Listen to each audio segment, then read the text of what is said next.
quarantine means you're disconnected from the larger world, and all of the different plans and ideas and views about what you were going to be doing and how are you going to be connected to all those other things, they disappear. So one piece of it is this loss.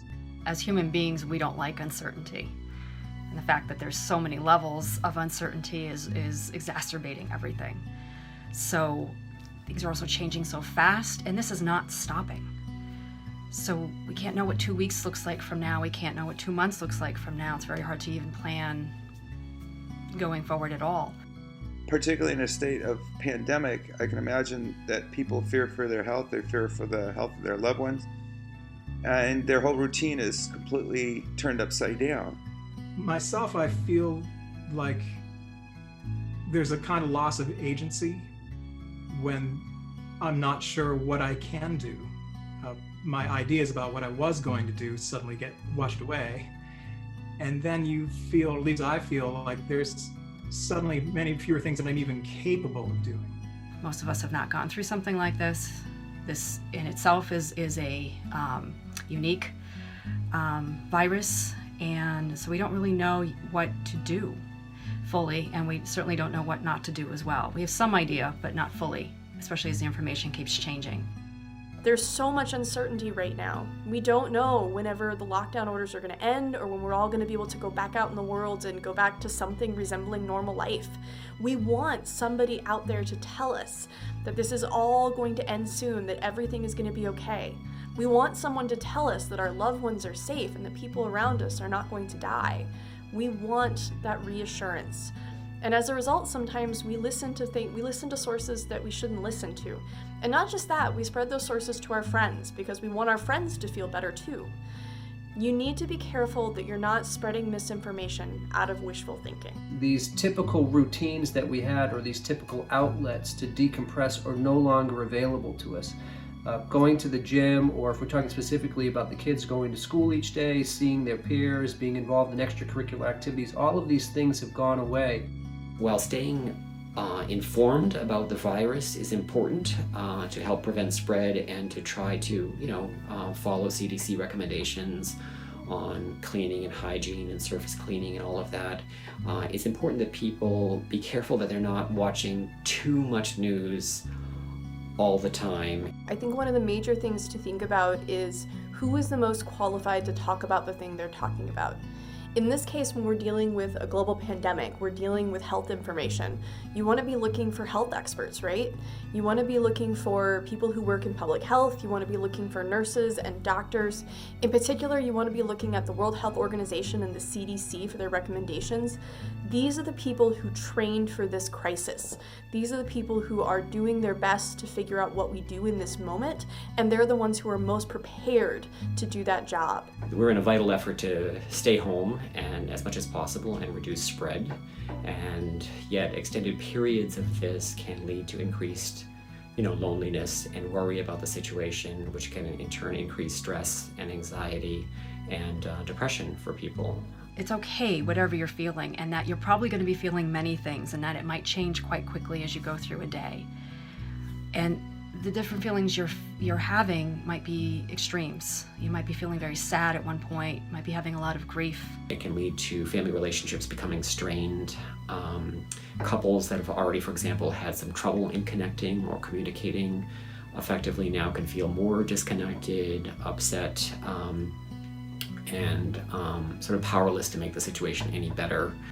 Life is different now, and it's going to be different as we get through to this on the other side. We're also being called to use skill sets that might not be our strong suits. So there might be technology, figuring out new technology to do all that remote working, teaching your kids math at home, getting along with your spouse as you work side by side. So this all puts us out of our comfort zone and, again, creates that intensity.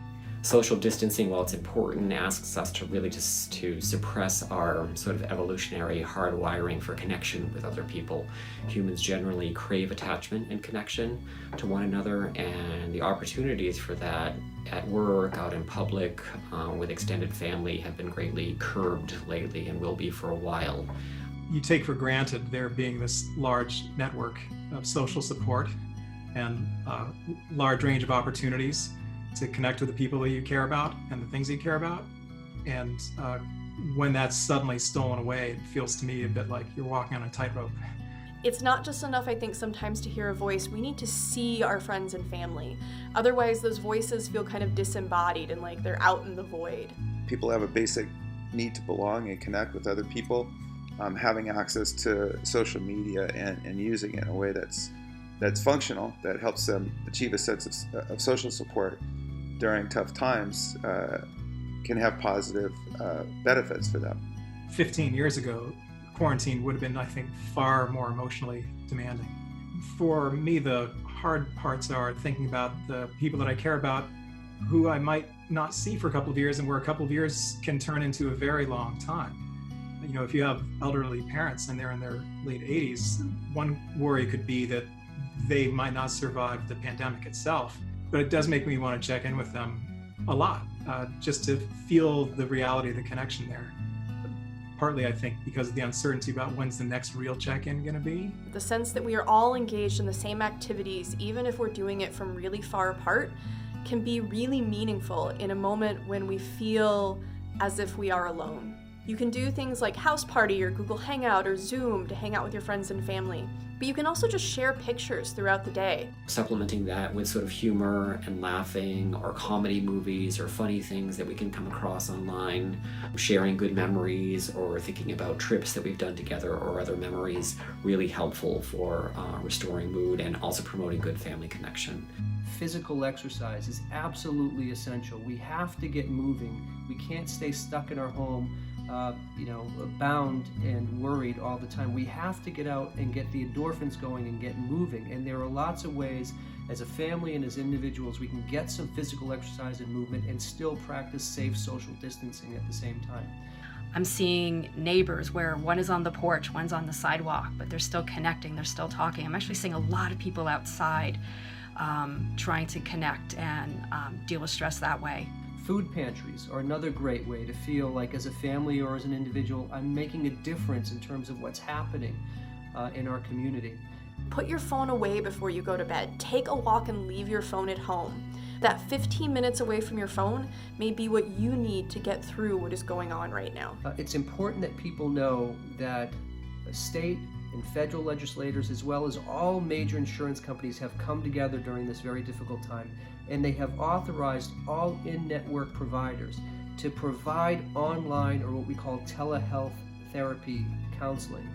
If you or loved ones or people you know are struggling with anxiety or worsening depression, or if there's a lot of struggles with worsening family or couple interactions, or other mental health problems, that telehealth can be a really important resource at this time. Hang in there. Know you're not alone. We're all in this together, and we're all going to get through this together. We're out of our comfort zone. And when that happens, yes, it does create stress, but it also creates an openness for us to see other possibilities. So I guess the question here would be, is what is positively possible now that wasn't before?